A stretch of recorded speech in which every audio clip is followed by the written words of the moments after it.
guys, Sonia again, the jewelry instructor from Houston, Texas. How are you guys today?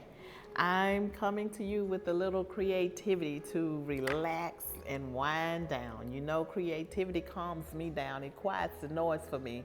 And so I decided to share some of my sessions with you. And today, I was going through my stash and I found these cute little Dichroic class beads, right? And so I wanted to do something with them, and I love checked glass. Then I wanted to do something outside of the box, and I wanted to go with colors that you wouldn't imagine would go together. So here we go, guys. These are called Saturn beads. This checked glass Saturn beads, and some people call them saucer beads.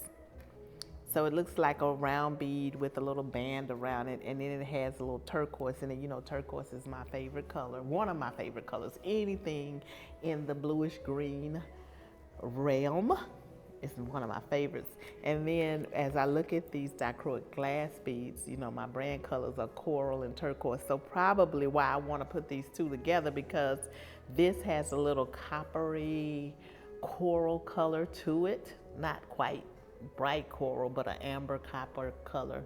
And I'm sitting here looking at these beads saying, what can I do with them? Of course I could do some cute little earrings, but I'm not set up for earrings today.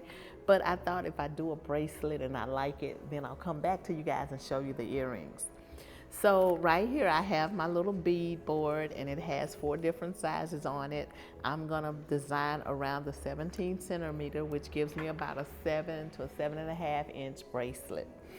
And I'm just gonna I'm gonna lay my copper Dichroic glass, copper and gold Dichroic glass beads out first.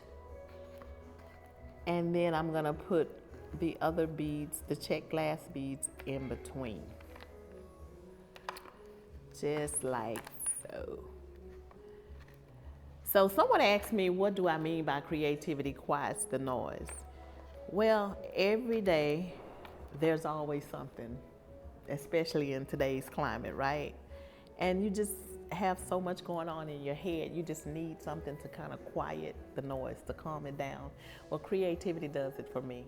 I come to the studio every day, and you would think because I'm around all this color and art that it would just calm me. No, it's not until I start to create. It's when the noise quiets down, because I could totally not think about anything else in the world that's going on. Not my kids, not my dog, not my husband, not my son, not my daughters, just me and my beads.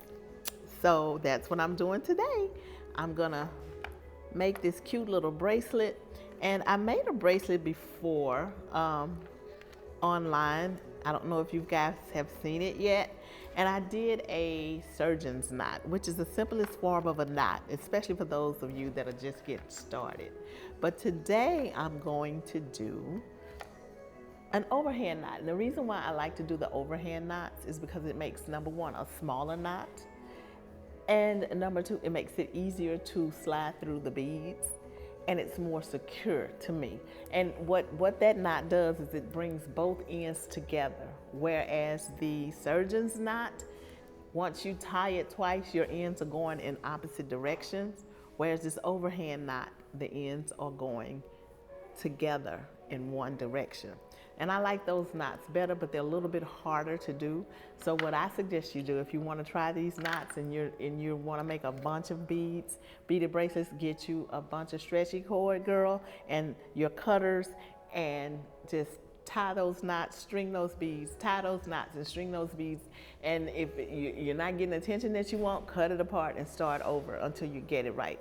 I have tied hundreds and hundreds and hundreds and hundreds, and if not thousands of beads in my 30 years of bead stringing. I got plenty of practice. So this takes a little practice. So here we go. And the reason why this means a lot to me is I see people out there tying knots, and they go one knot over the other, and they make this big band of knots, and it's kind of bulky, and you see it, and you can't hide it in the holes.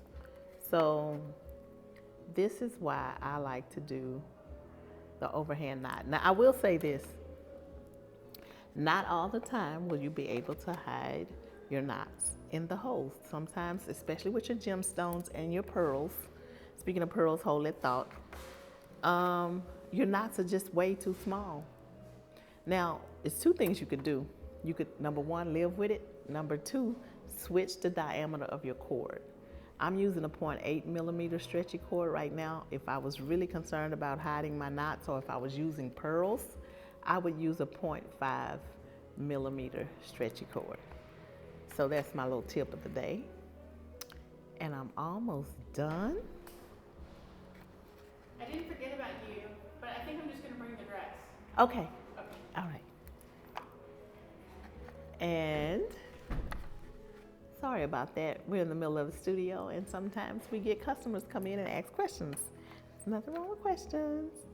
We do custom orders, and I'm going to be making some jewelry to match a lady's dress to wear to a wedding. How fun is that? Okay? Anyway, I'm almost done stringing.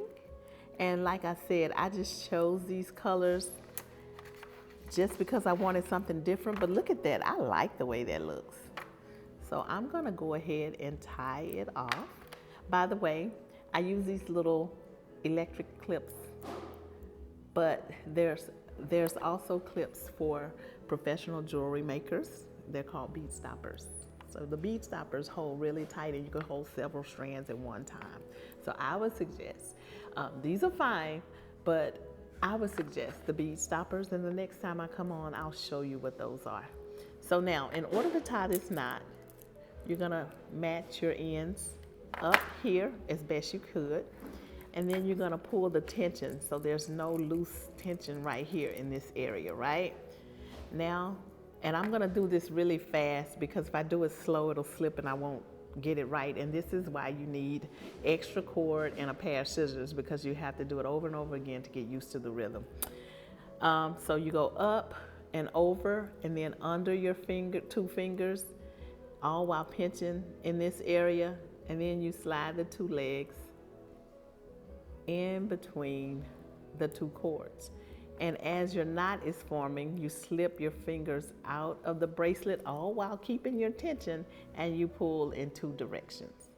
That way your tension, see that tension didn't stay as much as I would like it, but guess what? This knot is not coming loose. So this is a good thing. We're on live and you saw my mistake, and that's okay. Look what I'm gonna do. I'm gonna try my best to save this without having to redo it. And I'm just gonna pull slowly to get the tension back. And that usually doesn't happen with me, but because I'm moving really slow, I'm used to doing it really fast, I slipped and the tension I didn't keep the tension as I normally would. But I'm able to save it by pulling it as much as I could. But that knot is in there. It's not going anywhere. But even still, I like to always reassure my knots by putting a little drop of glue, just a tiny bit. And then I cut the ends. And then I slide the knot into the bead hole. And see, it's done. And then I roll it on. How cute is that? It almost matches what I have on. Again, Sonia, the jewelry instructor, where you come to create it, love it, wear it. Talk to you guys soon. Bye-bye.